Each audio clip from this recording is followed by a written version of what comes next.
All right, let's talk about that heart-stopping moment.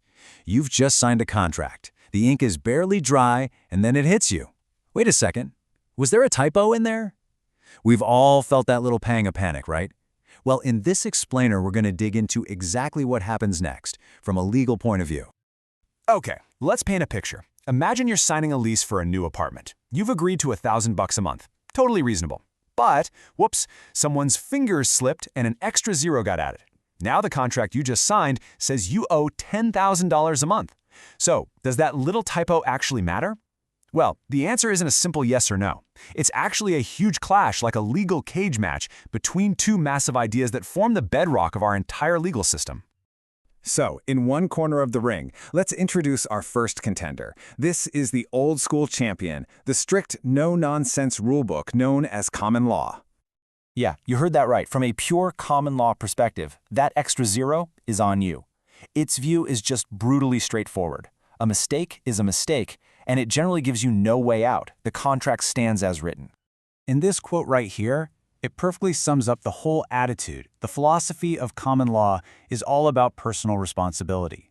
It's basically the law looking at you and saying, hey, you're a grown-up. You should have been careful. You signed it. In this world, the written word is absolute king.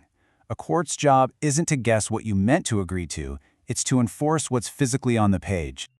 So you might be thinking, wow, that sounds incredibly harsh. And it is, but there's a reason for it. The whole point is to make contracts, mean something, to create certainty. Imagine if anyone could just get out of a deal by claiming, oops, I made a mistake. The whole system would fall apart, right? It would be total chaos. So common law prioritizes having a predictable, reliable system where a signature on a document is a rock-solid promise. But wait, just when you think it's all over, a challenger enters the ring. This is where our story gets really interesting. Let's bring in our second character, equity. And equity is here to ask a very different set of questions. So equity looks at that $10,000 lease and says, hold on a minute. It's not just about what the paper says. The bigger question for equity is this fair? Is it just to force someone to pay 10 times what they agreed to because of a simple typo? Equity is all about recognizing that sometimes sticking to the black and white rules leads to a result that is just completely ridiculously unfair. Now, the key thing to get here is that equity isn't trying to replace common law. Think of it more like a partner, or maybe a counterbalance. It literally developed over hundreds of years to sort of sand down the sharp, rough edges of the law. It's there to step in and offer a solution when the strict rules would lead to a result that just makes no common sense. I love this way of thinking about it. It really nails the relationship.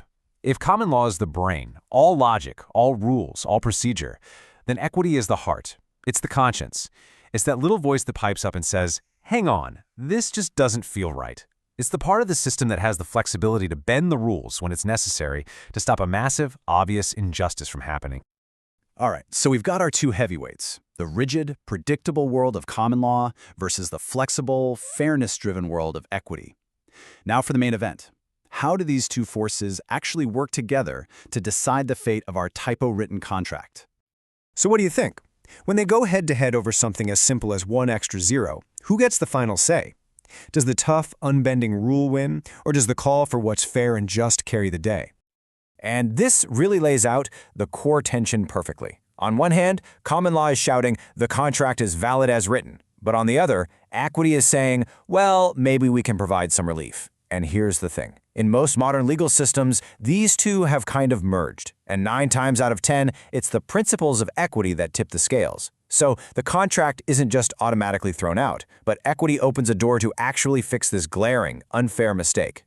And here's how that actually plays out in the real world. Let's say your landlord, seeing that $10,000 figure, gets greedy and tries to sue you to force you to pay it. In legal terms, that's called specific performance, making you do exactly what the contract says. But a court, looking at this through the lens of equity, would almost certainly laugh that out of the room.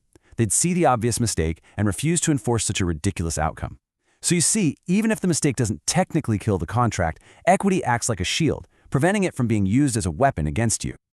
And really, that's the big takeaway. The law isn't just one single thing.